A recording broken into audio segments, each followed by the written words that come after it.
अगर हम देखें कि किस गति से एवरेज डेली केसेस देश में जो रिपोर्ट हो रहे हैं, तो उसमें भी हम जहां एक स्थाई पर हमें एवरेज 3,87,000 केसेस 5 से 11 मई वाले हफ्ते में हमने देश में एवरेज बेसिस पर नोट किए, उसमें काफी गति से पिछले 5 हफ्तों में केसेस में कमी नोट की गई है।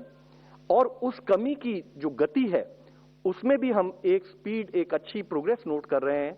और हम पाते हैं कि पिछले 2 हफ्ते में 30% से भी अधिक मात्रा में हमने rate of decline of average cases note किया है।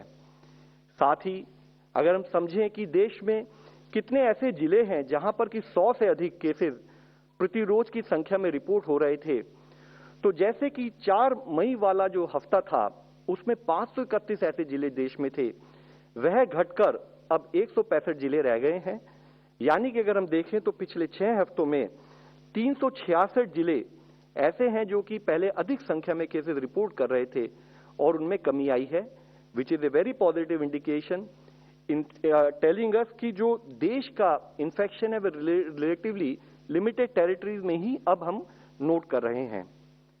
एक और मुख्य विषय जहां एक स्थाई पर केसेस हमें कंट्रोल करने हैं, वहीं दूसरे स्थाई पर वह केसेस जो कि या तो होम आइसोलेशन या मेडिकल सेटअप में जिनको हम मॉनिटर कर रहे हैं, उनमें हमने देखा था कि 10 मई वाले सप्ताह में ऑन एन एवरेज 37 लाख के करीब देश में एक्टिव केसेस की दृष्टि में थे, जो 22 मई तक घटते घटते 30 लाख से कम हुए।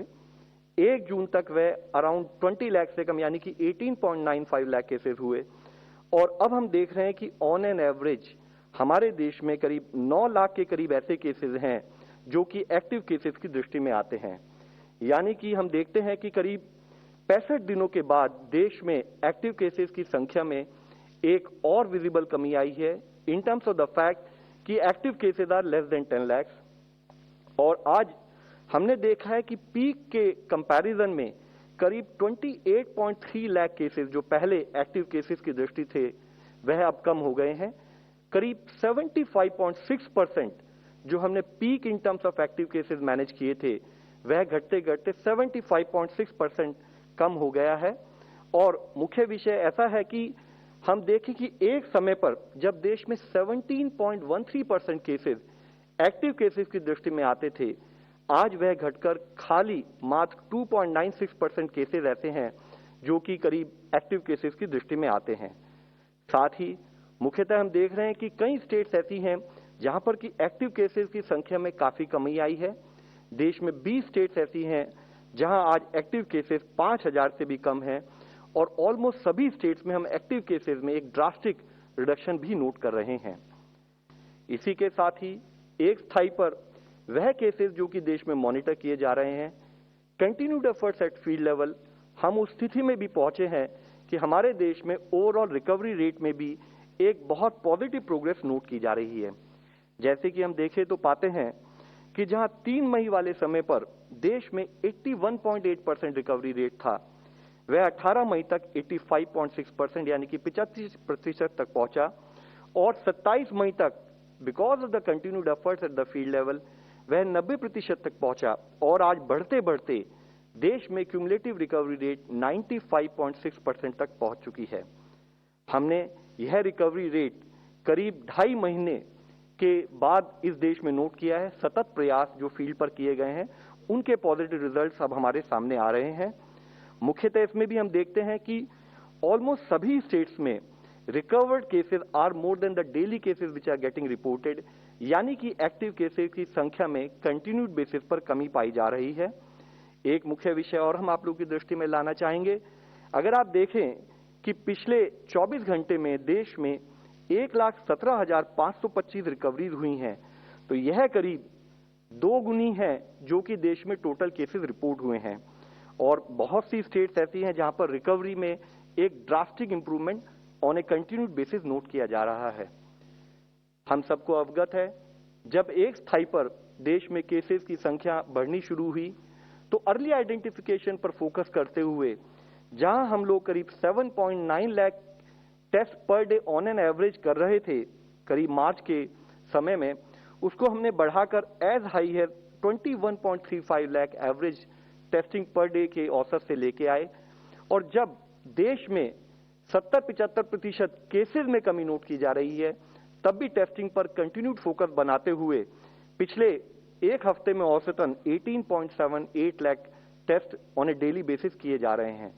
और जहां देश में एक स्थाई पर इस अधिक संख्या में टेस्टिंग की जा रही है, उसी के साथ हमने देखा है कि because of the restrictions being imposed at the field level in terms of containment activities, तो एक समय में जहां पर कि 4 से 10 मई वाले हफ्ते में देश में average positivity was as high as 21.4%, which indicate कि बहुत हाई स्प्रेड ऑफ इन्फेक्शन देश में पाया गया। वह घटते घटते पिछले 5 हफ्तों में करीब 4.8% औसतन हो गई है, यानी कि 78% decrease in the overall case positivity which was noted during the peak time of the second wave. इसमें भी मुख्य विषय यह है कि हम देखते हैं कि पिछले 8 दिनों से कंटिन्यूड बेसिस पर देश में 5% से भी कम पॉजिटिविटी नोट की जा रही है। और अगर पिछले 24 घंटे की केस पॉजिटिविटी को एनालाइज करें तो it has come down to as low as 3.45%, जो भी करीब पिछले 3 माह बाद हम देश में इस टाइप का ओवरऑल स्टेटस नोट कर रहे हैं। साथ ही हमने देखा है कि ऑलमोस्ट हर स्टेट्स में पॉजिटिविटी में जो ड्रास्टिक रिडक्शन हुआ है, उसके तहत 16 स्टेट ऐसी हैं जहां पर कि वीकली पॉजिटिविटी अब 5% से भी कम हो गई है। ऐसी बड़ी स्टेट जो कि देश की बड़ी जनसंख्या कॉन्स्टिट्यूट करती हैं, वहां पर तो एज लो एज 1.52% पॉजिटिविटी भी पिछले 24 घंटे में नोट की गई है। एक मुख्य विषय हम सब इससे पहले चर्चा करते आए हैं, और इससे पहले भी इस फोरम, इस मंच के द्वारा इस विषय में कई बार बात की गई है। एक भय का वातावरण क्रिएट किया गया हुआ, वह यह है कि एक स्थाई पर लगा कि हमारे बच्चे, हमारे युवा, वह बहुत अधिक संख्या में सेकेंड वेव में पॉजिटिव आए हैं, और उसी से लिंक एक इशू ये बनाया गया कि हो सकता है अगर कभी थर्ड वेव आती है तो तब हमारे बच्चे उसमें ज्यादा इन्फ्लुएंस हो सकते हैं, उसमें ज्यादा इन्फेक्ट हो सकते हैं। इसी मंच के द्वारा तकनीकी स्थाई पर काफी डिटेल में इस विषय पर एक्सप्लेन किया गया है कि बच्चे इन्फेक्ट हो सकते हैं, लेकिन उनका जो सीवियरिटी है वह कम रहती है। लेकिन क्योंकि बच्चे अवेलेबल हैं as a susceptible population to be infected, तो अगर घर के बड़े भी बाहर जाते हैं और बाहर जाकर वह इन्फेक्ट होकर घर में बच्चों के साथ मिलते हैं, प्रिकॉशंस को फॉलो नहीं कर सकते, तो बच्चे इन्फेक्ट हो सकते हैं। लेकिन उसके लिए भय के वातावरण की जरूरत नहीं है। जरूरत है बच्चों को अवेयर करना, जरूरत है समाज में हर फैमिली को अवेयर होना। इसी विषय में मैं आप लोगों की दृष्टि में लाना चाहूंगा कि अगर आप देखें जो हमारा युवा पॉपुलेशन, यानी 21 से 30 साल, 31 से 40 साल और 41 से 50 साल के जो हमारा युवा वर्ग है, तो अगर पिछले साल उसमें 21.21%, 21.23% and 17.3% in different age group में केसेस आए, तो उसी के समानांतर हमने देखा है कि इस बार की वेव में भी 22.49%, 22.7% एंड 17.26%, यानी कि उसी अनुपात में इन्फेक्शन उस पर्टिकुलर एज ग्रुप में नोट किया गया। इसी तरीके से अगर हम चाइल्ड ग्रुप को नोट करें तो जैसे 1 से 10 साल में पिछले साल करीब 3.28% केसेस में इन्फेक्शन पाया गया, उसी के अनुपात में सेकेंड वेव में 3.05% पाया गया। साथ ही 11 से 20 वर्ग में अगर हम देखें कि 8.03% लोग इन्फेक्ट हुए, तो उसी के प्रोपोर्शन में 8.57% पॉपुलेशन इस पर्टिकुलर एज ग्रुप की सेकेंड वेव में भी इन्फेक्ट हुई। हम आपके द्वारा यह विनती करना चाहते हैं, हमें सतर्क रहना है, हमें हर एज ग्रुप के लिए सतर्क रहना है, लेकिन भय का वातावरण क्रिएट ना हो। आज भी वह पॉपुलेशन जो इन्फेक्टेड नहीं है, अगर वह प्रिकॉशन नहीं लेगी तो वह इन्फेक्शन के लिए ससेप्टेबल है। तो हम उसके अंतर्गत जो चर्या करनी है, जो कार्य करना है, उस पर अपना फोकस बनाए रखें और साथ में एक जागरूकता अपने समाज में हर स्थाई पर लाएं कि जिससे हम इन्फेक्शन के फैलने को रोक सकें। साथ ही एक और मुख्य विषय, एक पॉजिटिव न्यूज हम आप लोगों की दृष्टि में लाना चाहते हैं। फील्ड स्थाई पर हमारे कार्यकर्ताओं के एफर्ट्स ने government of India, state government के कंबाइंड एफर्ट्स के साथ करते हुए हम लोगों ने 26 करोड़ का एक benchmark in terms of overall vaccine doses आज कंप्लीट किया है। मध्याह्न आज हमने आफ्टरनून के समय में यह फिगर भी कंप्लीट की है कि 26 करोड़ से ज्यादा लोग इस देश में वैक्सीन डोजेज ले चुके हैं, जिसमें health care worker, frontline worker, people above 45 years of age जो कि हमारे प्रायोरिटी ग्रुप्स हैं, उनमें 1.7 crore doses, 2.58 crore doses and 17.24 crore doses भी उनको दी जा चुकी हैं। जब हम इसको एक सामाजिक जिम्मेदारी के रूप में सब लोग कार्य करें, दूसरे स्थाई पर मेडिकल फ्रेटर्निटी के साथ मिलकर सरकार, स्टेट एंड यूनियन गवर्नमेंट इस पर फोकस रखेगी कि क्लिनिकल मैनेजमेंट प्रोटोकॉल का प्रॉपर फॉलोअप हो, ताकि हमारे ना कि अर्बन एरिया बल्कि रूरल और ट्राइबल एरियाज में भी वह पर्टिकुलर टेक्नोलॉजी, वह पर्टिकुलर अप्रोच हम डिटेल में हाईलाइट करके सबको ट्रीटमेंट प्रोवाइड कर सकें। वैक्सीनेशन एक बहुत बड़ा एडिशनल टूल हम लोग के साथ है, उसका इस्तेमाल करें। हमारी लड़ाई जन भागीदारी, जन आंदोलन से ही जीती जा सकती है।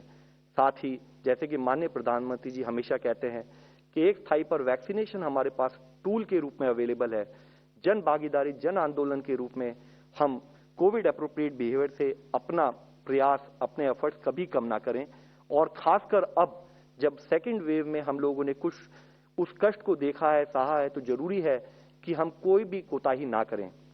आज हम आप लोगों से फिर एक और विनती करना चाहते हैं कि जो भी गेम्स हमने आज तक जीते हैं, उन गेम्स में एक स्थाई पर प्रजा, एक स्थाई पर हर सिटीजन का सहयोग, दूसरे स्थाई पर हमारे कोविड वॉरियर्स, चाहे वह एक सफाई कर्मचारी हो, चाहे एक एम्बुलेंस का ड्राइवर हो, चाहे वह एक टेस्टिंग में सपोर्ट करने वाला हमारा एक टेस्टिंग मैकेनिक, टेस्टिंग एक हमारे जो लैब टेक्नीशियंस हों, हमारे डॉक्टर्स, जिन लोगों के सपोर्ट की वजह से जितना भी कष्ट आया, इस देश ने इतनी परेशानियां होते भी इस प्रोसेस को मैनेज किया, हमें उसे शत शत नमन करना है।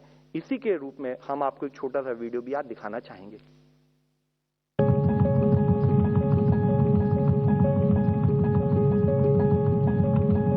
मेरा आनंद सिंह है, मैं टेक्नीशियन के पद पर कार्यरत हूँ। आनंद जैसे हजारों स्वास्थ्य कर्मियों की वजह से ही देश में करोड़ों लोगों की टेस्टिंग संभव हो पाई है। हमने पूरे साल में तो हजारों लोगों का सैंपल कलेक्शन किया होगा। एक साल से भी अधिक समय से हमारे देश के फ्रंटलाइन वर्कर्स कोविड-19 के खिलाफ लड़ाई में योगदान दे रहे हैं। ये वॉरियर्स सरकार के अथक चेहरे हैं, जो लोगों का जीवन बचाने में जी जान से जुटे हुए हैं। पूरे देश के लिए ये बहुत ही विकट समय है और ऐसे संकट की घड़ी में हम सब लोग स्वास्थ्य कर्मचारी भारत सरकार से मिलकर काम करें, उसी में हमारा सब लोगों का भलाई है।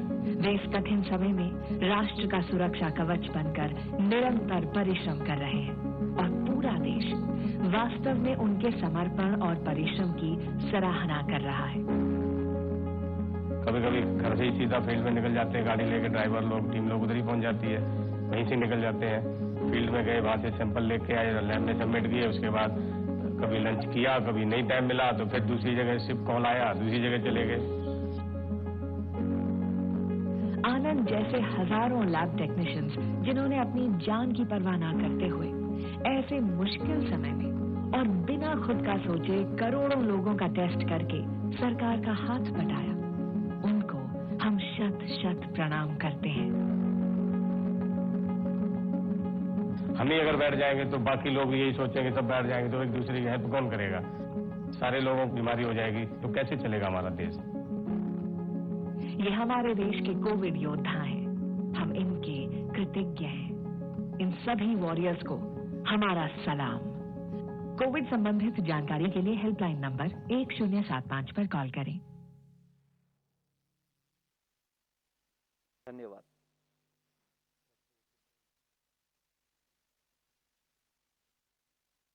पहले तो of their RNA happen. The virus acquires new character to an extent, to a specific instance, an extent.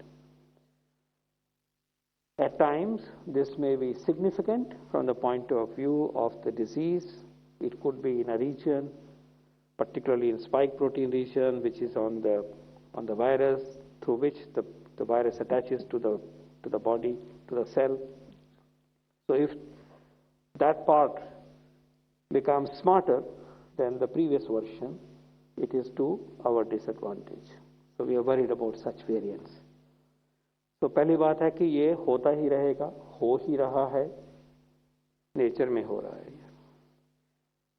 As you know, delta variant जो कि हमारा B1.617.2 है, उस वेरिएंट ने ट्रांसमिसिबिलिटी एक्सेस होने की वजह से सेकेंड वेव में अपना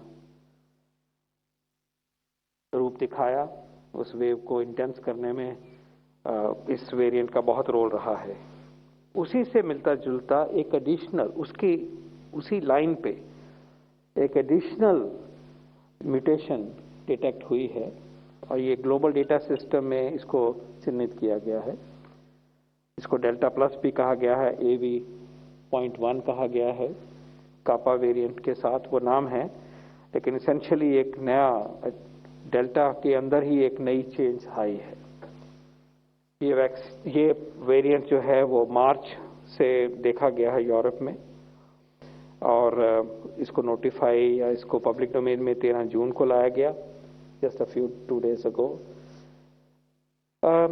So the present status is that yes, a new variant has been found.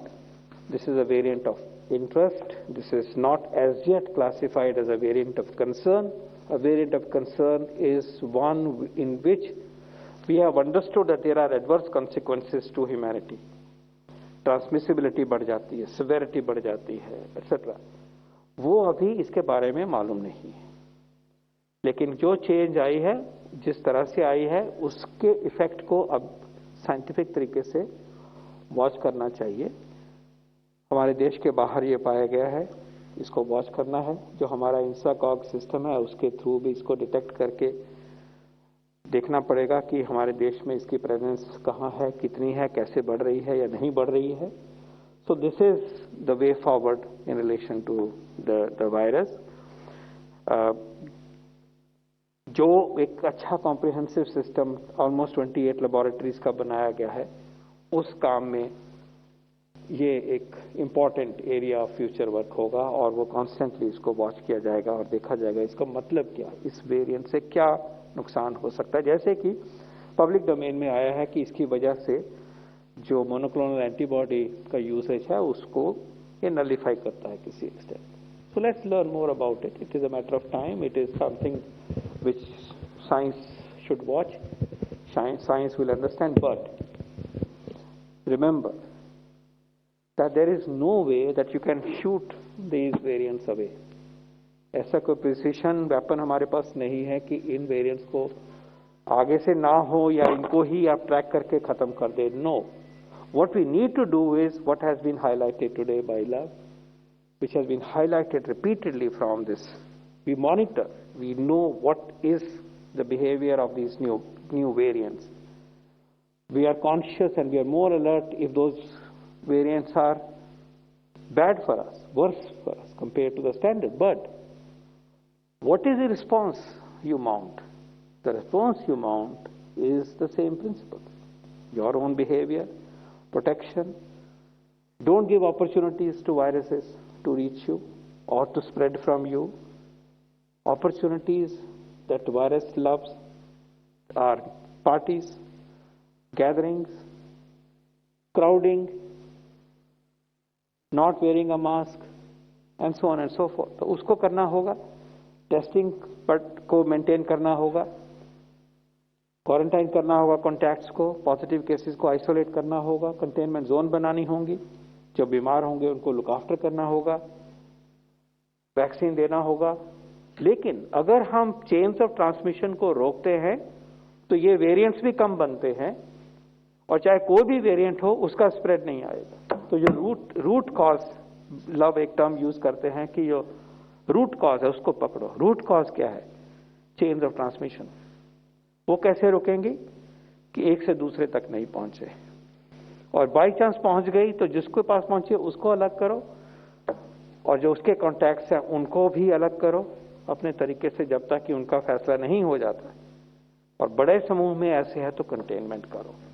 हमारे टूल्स वही रहते हैं और उन टूल्स में वैक्सीनेशन भी शामिल है और वैक्सीनेशन का स्केल अप भी होना चाहिए। So we are concerned about this for watching its significance and to see and track how this variant progresses in other countries globally, and if it has presence in India, where all it is there. For that, our system will respond.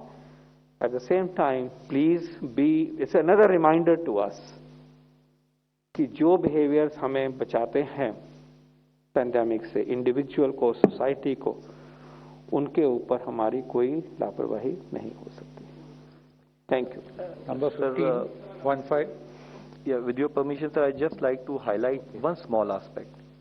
देखिए, जैसे Paul sir ने explain किया है detail में कि एक तरफ है साइंस की तरफ से एनालिसिस करके वेरिएंट को समझना, उसके बिहेवियर को समझना, उसका पब्लिक हेल्थ इंपैक्ट क्या होगा, मैनेजमेंट इंपैक्ट होगा, उस पर काम करना. उसको करते हुए भी हमारे principles of management of Covid मुख्यतः 5 हैं. One is, we always keep talking about it, Covid management is more of same. जो हमने पहले किया वही अब करना है. नए प्रिंसिपल्स नहीं है, उन प्रिंसिपल्स को कंटिन्यूड बेसिस पर करना है. एक दिन की गड़बड़, उससे इंफेक्शन फैल जाएगा. प्रिंसिपल्स वही हैं. Early testing, focus on test, tracking, infection को फैलने देने, कंटेनमेंट पर काम करें, टेस्टिंग, ट्रैकिंग, ट्रीट. अगर कोई पेशेंट बीमार हो भी जाए किसी कारणवश, चाहे होम आइसोलेशन या हॉस्पिटल सेटिंग में उनका प्रॉपर ट्रीटमेंट हो. चौथा, नए सपोर्ट के रूप में फोकस ऑन वैक्सीनेशन. और पांचवा और सबसे मुख्य, कोविड अप्रोप्रिएट बिहेवियर. तो हम आपके द्वारा, जब आपने वेरिएंट के बारे में बात की, आपसे सबसे और सबसे फिर से रिक्वेस्ट करना चाहेंगे, ये 5 प्रिंसिपल्स हमें फोकस करने कंटिन्यूड बेसिस पर जरूरत है. क्योंकि वायरस नहीं थका है. हम कह सकते हैं कि हम 1 साल 5 महीने से इसके लिए लड़ रहे हैं, लेकिन ये हमारे लिए सुलेस नहीं हो सकता. हमें कंटिन्यूड बेसिस पर काम करना है. दूसरा, आपने एडवर्स इवेंट के बारे में पूछा है, तो मैं इसको 2 पार्ट में डिवाइड करना चाहूंगा. एक बहुत बार एक प्रश्न आता है कि हम कोविन प्लेटफॉर्म यूज कर रहे हैं, रूरल अर्बन डिवाइड की बात होती है, या हम इसकी बात करते हैं कि भाई अब हमारे बताइए एडवर्स इवेंट कितनी हुई हैं. तो सबसे पहले हमें ये समझना जरूरी है, चाहे गवर्नमेंट सेक्टर हो, प्राइवेट सेक्टर हो, सारा वैक्सीनेशन एक आईटी प्लेटफॉर्म के लिए क्यों जरूरत है, एक आईटी प्लेटफॉर्म के थ्रू मैनेज क्यों करना है. उसका एक सिंपल सा कारण है. अगर मैंने फर्स्ट डोज ले ली, जिस टाइप की हमारी लेवल ऑफ अवेयरनेस कई बार सिस्टम में होती भी है, पर्टिकुलरली ट्राइबल, रूरल और इवन स्लम एरिया या किसी और पर्टिकुलर एरिया में भी, इवन पढ़े लिखे लोगों में भी कई बार हमने देखा है. तो अगर हम एक मॉनिटरिंग प्लेटफॉर्म नहीं होगा, तो क्या हम ऐसी सिचुएशन नहीं आ जाएंगे हम सेकेंड डोज नहीं दे पाएंगे. तो यानी कि आधी डोज देंगे, which means we will fail in our purpose. दूसरा पॉइंट, जब आपने एडवर्स इवेंट फॉलोइंग इम्यूनाइजेशन की बात की है, how do we monitor at state level, district level and country level कि कितने केसेस में एडवर्स इवेंट आई. तो इसलिए आपके द्वारा हम सबसे रिक्वेस्ट करना चाहेंगे कि एक आईटी प्लेटफॉर्म हमारे को वैक्सीनेशन को ढंग से करने में सबसे बड़ा सपोर्ट है. आज आपसे हम बात करते हैं कि 26 करोड़ लोगों को वैक्सीनेशन डोजेज दी जा सकती हैं, तो हम आपको बता सकते हैं किसको पहली डोज, किसको दूसरी डोज, किसके साथ एडवर्स रिएक्शन हुई. अब मैं आपके दूसरे प्रश्न पर आता हूं, जो बहुत ही एक मुख्य प्रश्न आपने रेज किया है. तो सबसे पहले हमें समझने की जरूरत है कि एडवर्स इवेंट होती क्या है. अगर मुझे वैक्सीन दी, हमारा गाइडलाइंस कहती है कि वैक्सीनेशन देने के बाद आप आधे घंटे वहां वेट कीजिए, और उसके अलावा भी आपको कोई एक पर्टिकुलर बीमारी या कोई दिक्कत महसूस होती है तो आप हमें रिपोर्ट कीजिए. तो एनी अनटूवर्ड मेडिकल अकरेंस जो इम्यूनाइजेशन के बाद हुई, और उसका रिलेशन उस इम्यूनाइजेशन से होना जरूरी नहीं है. मेरी कोई पुरानी कोमॉर्बिड कंडीशंस हो सकती हैं, वो किसी और कारण से प्रेसिपिटेट हो गई, मेरे कोई और इश्यूज हो सकते हैं, किसी भी कारण से हो सकती है. तो कोई भी एडवर्स इवेंट हो, उसको हम एडवर्स इवेंट फॉलोइंग इम्यूनाइजेशन के रूप में मानते हैं. जब वह रिपोर्ट होती है, उसके बाद उसकी कॉजेलिटी एनालिसिस की जाती है कि ये एडवर्स इवेंट क्या वैक्सीनेशन की वजह से हुई या इसके पीछे कोई और कारण था, जिसमें उस पेशेंट का प्रोफाइल स्टडी किया जाता है, उसकी कोमॉर्बिड कंडीशंस और बाकी सारे पैरामीटर्स को, उसके कोई और डिसेबिलिटी थी या कोई और कारण था, उसको स्टडी किया जाता है. सारी एडवर्स इवेंट फॉलोइंग इम्यूनाइजेशन को 2 पार्ट में डिवाइड किया जाता है. Is it A minor adverse event और इज इट ए सीवियर और सीरियस एडवर्स इवेंट. फिर उसको पूरे प्रोसेस को till the logical and monitor किया जाता है डिस्ट्रिक्ट लेवल पर, इम्यूनाइजेशन ऑफिसर स्टेट लेवल पर, और बाद में डिस्ट्रिक्ट और स्टेट के ऑफिशियल्स और नेशनल लेवल के ऑफिशियल उसमें कॉजेलिटी एनालिसिस करते हैं कि इसका कारण क्या था। तो इसके पूरे प्रोसेस हमें समझने हैं। तो यानी कि अगर हम ये कहते हैं कि एक एडवर्स इवेंट हुई, तो एडवर्स इवेंट वैक्सीनेशन की वजह से हुई, ये भ्रम हमें नहीं रखना है। इसी से लिंक्ड एक पॉजिटिव चीज हम आप लोगों की दृष्टि में फिर से लाना चाहेंगे कि जो देश ने हमारे वैक्सीनेशन अप्रूव किए हैं, जो वैक्सीन अप्रूव हुई हैं, उनका सेफ्टी पैरामीटर्स बहुत अच्छे हैं। डेटा ने ये हमारे सामने रखा है कि अब तक जब मैं आपके सामने जो डेटा लाना चाहूं, जब 23.5 करोड़ डोजेज दी जा चुकी थी देश में, तब adverse event following immunisation leading to death is only 0.0002%. It is as low as 0.0002%. जिसको हमने कैलकुलेट करते हैं, तो जब इतने लोगों को हमने डोज दी तो 488 हुए। अब ये 488 deaths which are accounted for, they are not because of vaccination, they can be multiple factors. और इसकी पूरी एनालिसिस की जाएगी फील्ड पर, जिसमें डिस्ट्रिक्ट और स्टेट के official, immunisation official, technical expert पूरे केस को एनालाइज करके फिर उसके बाद उसका एक निर्णय करते हैं कि डिड वैक्सीनेशन इफेक्टेड और was it because of some underlying comorbidity और एनी अदर कंडीशन। तो आपने ये प्रश्न पूछा, हम आपसे यही आपके द्वारा सबसे रिक्वेस्ट करना चाहेंगे कि सेफ्टी पैरामीटर्स पर देश की वैक्सीन काफी खरी उभरी है।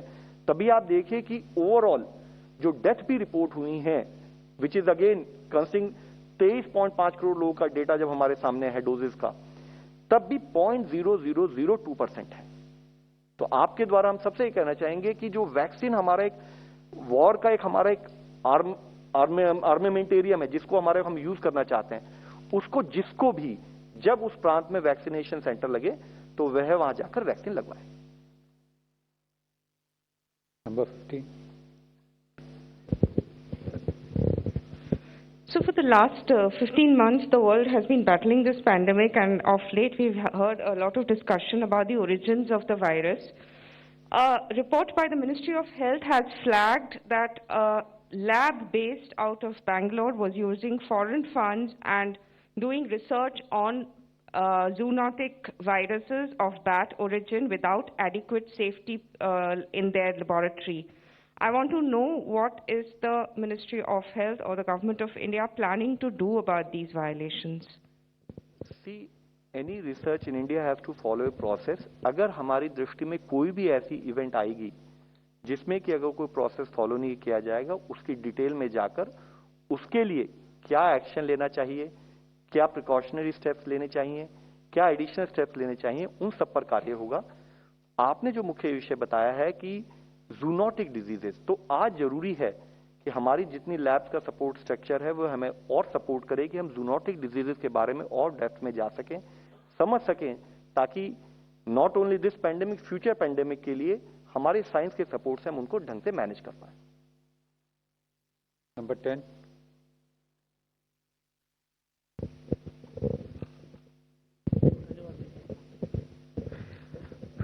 सर, बैकलॉग डेथ्स को लेके मुझे जानकारी चाहिए। अब तक इस वेव में कितनी बैकलॉग डेथ्स हुई है, कितने राज्यों से रिपोर्ट हुई है, अगर वो बता पाए आप सर। देखिए, इसको दो तरीके से समझना पड़ेगा। सबसे पहली बात तो ये है कि गवर्नमेंट ऑफ इंडिया की गाइडलाइंस जब भी हम किसी के इन्फेक्शियस डिजीज से डील करते हैं, बिल्कुल क्लियर है। इन्फेक्शियस डिजीजेज में चाहे वह केसेस हो, चाहे वह डेथ हो, वह हमें टाइम पर रिपोर्ट होनी चाहिए। आपको अवगत भी होगा कि इसके बारे में अभी नहीं, पिछले साल से ही आईसीएमआर ने डिटेल्ड गाइडलाइंस इशू की थी। हमने क्लियरली यह भी अपने डिफरेंट फोरम्स में, डिफरेंट डिस्कशंस में स्टेट को यह भी बताया है कि जरूरी है कि नॉट ओनली हम डेथ्स को डिक्लेयर करें या केसेस हो उनको डिक्लेयर करें, हमने साथ में यह भी कहा कि टाइम पर डेथ ऑडिट भी करें, ताकि हमें उसके थ्रू ये पता लग सके कि क्या हमारी लर्निंग्स हैं जिसके थ्रू हम फ्यूचर में किसी भी एक और अवॉइडेबल डेथ को बचा पाए। अब जैसे आपने ये विषय रेज किया कि कुछ केसेस में, कुछ पर्टिकुलर एक दो जगह पर बैकलॉग केसेस रिपोर्ट हुए हैं, तो उसमें मुख्य विषय जो हमें समझने की जरूरत है, as part of that same principle कि कोई केस ना हम भूल पाए, कोई डेथ हम मिस ना हो पाए। अगर किसी भी स्टेट के लेवल पर either because the health system was under strain during the peak of second wave, अगर कोई आपकी केसेस हो या डेथ हो, तो आप अगर किसी कारणवश फील्ड में किसी हॉस्पिटल ने टाइम पर रिपोर्ट नहीं किया तो आप उसे रिपोर्ट कीजिए। हमने साथ में एक और चीज कही है, not only you report number alone, you have to also guide us with respect to the fact कि वह पर्टिकुलर केस या वो डेथ किस दिन हुआ और किस जिले में हुआ। यह बहुत जरूरी है। अगर हम खाली यही आपसे बात करें और आपके थ्रू या स्टेट से बात करें कि एक स्टेट में 1000 डेथ एडिशनल रिपोर्ट हो गई हैं जो कि एक हफ्ते पहले की डेथ थी, उससे केसेस की ट्रेजेक्टरी को समझना मुश्किल है। उससे इन्फेक्शियस डिजीज के मैनेजमेंट के प्रिंसिपल्स के तहत नेक्स्ट हमारी बैटल क्या है उसको आइडेंटिफाई करना मुश्किल है। तो हमने हर स्टेट से यही रिक्वेस्ट की है कि अगर किसी कारणवश आपकी कोई डेथ रिपोर्ट ना भी हुई हो, कोई केसेस ना भी रिपोर्ट हुए हैं, एक्सपेक्टेड नहीं है लेकिन अगर फिर भी हुआ है तो काइंडली उसको रिपोर्ट करें। जो फील्ड लेवल पर अगर कोई डेटा गैप है उसको रिपोर्ट करें, और रिपोर्ट करने के साथ साथ हमें यह भी अवगत कराएं कि वह किस दिन और किस जिले में हुई है। दूसरा इसी से एक लिंक्ड इशू आता है। आज जब हम एक पर्टिकुलर स्थाई पर केसेस में डिक्रीज नोट कर रहे हैं, कुछ जगह पर डिफरेंट एक टाइप की रिपोर्ट भी आती है कि हम क्या करते हैं, जैसे इससे पहले भी इस विषय पे एक बार डिस्कशन हुआ था कि हम कुछ एनालिसिस कर लेते हैं और एनालिसिस करके कहते हैं मल्टीप्लाई बाय 17%, जिनका कोई एपिडेमियोलॉजिकल प्रिंसिपल, जिनके कोई, जिसे कहते हैं कि जिस अप्रोच से कोई डेथ रजिस्टर होती है या कोई केस रजिस्टर होता है, वो उन प्रिंसिपल्स के विरुद्ध होकर अगर हम एक ड्रामेटिक फिगर लाना चाहें तो ये मान के चलिए देश में केसेस और डेथ छुपती नहीं है, वो आ जाएंगी। आज भी स्टेट खुद ही रिपोर्ट कर रही है कि हमारे इस पर्टिकुलर, जैसे बिहार का एग्जांपल आपके सामने है, उन्होंने पूरा एनालाइज किया, उन्होंने हॉस्पिटल वाइज एनालाइज किया और जो एडिशनल डेथ थी उन्होंने खुद ही रिपोर्ट की। महाराष्ट्र में ऐसे केसेस आए हैं जिसमें स्टेट एडमिनिस्ट्रेशन ने बिल्कुल क्लियर तरीके से जो डेथ थी केसेस थे उनको रिपोर्ट किया। केरला में कुछ ऐसे केसेस आए हैं और बाकी स्टेट में भी अगर कहीं पर कुछ ऐसे केसेस आ रहे हैं, states when one side they were grappling with huge strain on their health system are now also identifying कि कहीं कुछ मिस हुआ, वो उसको रिपोर्ट कर रहे हैं, उसको हम ऐड करके उसको हम मॉनिटर कर रहे हैं। और हमारे लिए जरूरी है कि हम एपिडेमियोलॉजिकल प्रिंसिपल्स को फॉलो करें और अगर कोई डेथ मिस हो गई हो उसको आज या कल में जब भी हो तब भी रिपोर्ट करें, लेकिन एपिडेमियोलॉजिकल प्रिंसिपल्स के हिसाब से हमारे मॉनिटरिंग फ्रेमवर्क फील्ड में उसी तरह से सुचारू रूप से चलता रहे।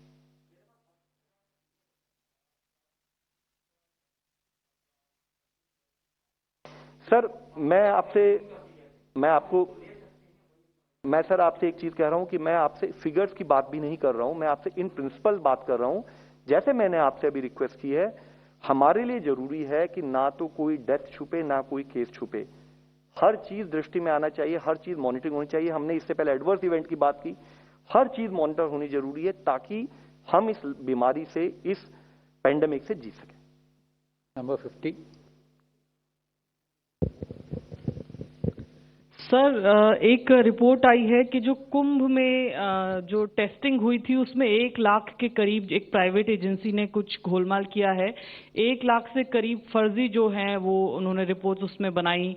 डेटा ऑपरेटर्स को यूज किया गया, एफिशिएंट जो मैन पावर था उसको भी यूज नहीं किया गया पूरे टेस्ट कंडक्ट करने में। अभी इस पे मिनिस्ट्री आगे इस तरह की घटनाएं ना हो उसको लेकर के किस तरह से आप काम कर रहे हैं, और इस पर्टिकुलर केस में क्या कोई इन्वेस्टिगेशन या किस तरह से चीजें आगे बढ़ेंगी? मैम, जैसे आपने इस विषय के बारे में बताया, ये कुंभ के समय पर एक घटना रिपोर्ट हुई। फैक्चुअली अगर आप इसको एनालाइज करें, एक पंजाब के एक आदमी के पास एक एसएमएस आया हमारे आईसीएमआर पोर्टल से कि आपकी एसआरएफ आईडी यानी कि टेस्टिंग आईडी ये है और आपका टेस्ट नेगेटिव है। जब ये आईसीएमआर को पता लगा, आईसीएमआर ने स्टेट गवर्नमेंट को इसके बारे में बताया। स्टेट गवर्नमेंट ने बड़े प्रोएक्टिव मैनर से, not only in this particular case, उन्होंने साथ में अपने कंट्रोल रूम के थ्रू जो सैंपल कलेक्टर्स जो कि एजेंसीज ने बताए थे उनको कॉल किया। तो जो फिगर आपने बताई है कि कुछ लोग वहां प्रेजेंट भी नहीं थे और उसके बावजूद वो टेस्टिंग कलेक्शन के रूप में दिखाए गए। इसी तरह से कुछ लोग जो वहां थे नहीं, जिनको की टेस्टिंग हुई, दिखाया गया। स्टेट गवर्नमेंट ने खुद ही माइक्रो डिटेल में जाकर इस पूरे विषय पर एक प्रिलिमिनरी इंक्वायरी की। इंक्वायरी करने के बाद डीएम हरिद्वार से कहा कि आप इसके बारे में पूरी एक डिटेल्ड एक्शन रिपोर्ट बना के हमें बताएं, कौन रिस्पॉन्सिबल है, ताकि उस पर रिक्वायर्ड एक्शन लिया जा सके। इस बात को करीब 1 हफ्ता हो चुका है। जो फिगर आपने बताई कि वह 50,000 है, 1 लाख है, this is more of to be determined by the end of inquiry. इसके बारे में ना हमें पता है ना आपको पता है, लेकिन अगर कहीं पर भी कोई गलती हुई है तो स्टेट के सेक्रेटरी हेल्थ है, जिनसे मेरा डिटेल्ड इस विषय में चर्चा भी हुई थी, उन्होंने कहा है कि नेक्स्ट 7 से 8 दिन में डिटेल्ड रिपोर्ट आएगी। जो भी लोग रेस्पॉन्सिबल हैं, इंक्लूडिंग क्रिमिनल एक्शन या जो भी एक्शन लिया जाना होगा, वह स्टेट के लेवल पर लिया जाएगा। हमारे लिए जरूरी है, एक विषय हमने इससे पहले ही बात की थी, कई बार हमारी संवेदना को हर्ट ये करता है कि इस क्राइसिस के टाइम पर भी जैसे फेक न्यूज आ जाती है, तो क्या कोई इस समय में भी फेक न्यूज क्रिएट कर सकता है? इसी तरह से ये भी एक संवेदना को हर्ट कर सकता है कि क्या इतने बड़े क्राइसिस के टाइम में भी क्या हमें इस टाइप के इश्यूज को डील करना पड़ेगा। लेकिन जैसे भी आएंगे, government of India in consultation state उन पर रिक्वायर्ड फॉलोअप करेगी। नंबर 16।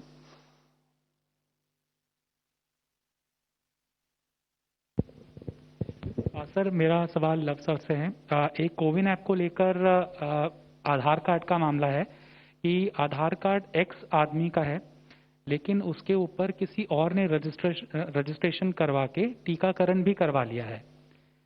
ये कोविन ऐप में क्या इस तरह की समस्या आई है, और अगर इस तरह की समस्या आती है तो जो ओरिजिनल कार्ड होल्डर है उसका वैक्सीनेशन कैसे होगा? Sir, these can be individual aberration, कि अगर किसी ने आपका आधार कार्ड लिया, आधार कार्ड से रजिस्टर किया, तो जब आधार कार्ड से आप रजिस्टर करते हैं तो आपको ओटीपी भी आता है, आपने उस ओटीपी को भी उस आदमी को दे दिया, तभी वह रजिस्ट्रेशन हो सकता है।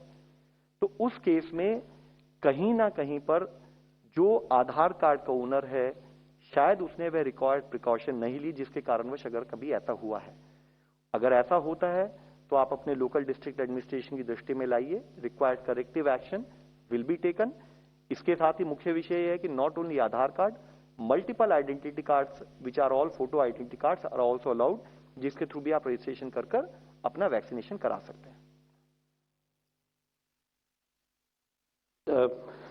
बिफोर वी कंक्लूड, जो AFI के बारे में जो खबर आई है, मैं यही रिक्वेस्ट करूंगा आप सबसे कि ये पब्लिक हेल्थ परिप्रेक्ष्य में लेना है।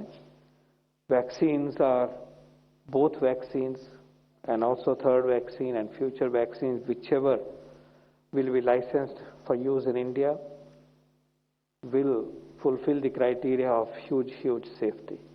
And the current vaccines have fulfilled that criteria amicably. 26 crore vaccine दिए जा चुके हैं। तो एक AFI का जो इंस्टेंस आपके सामने आया है, प्लीज उसको इस दृष्टि से लेना चाहिए कि पब्लिक हेल्थ के जो फैसले होते हैं वो बहुत लार्ज पब्लिक की बेनिफिट को और लाइव्स को सिक्योर करने के लिए लिए जाते हैं।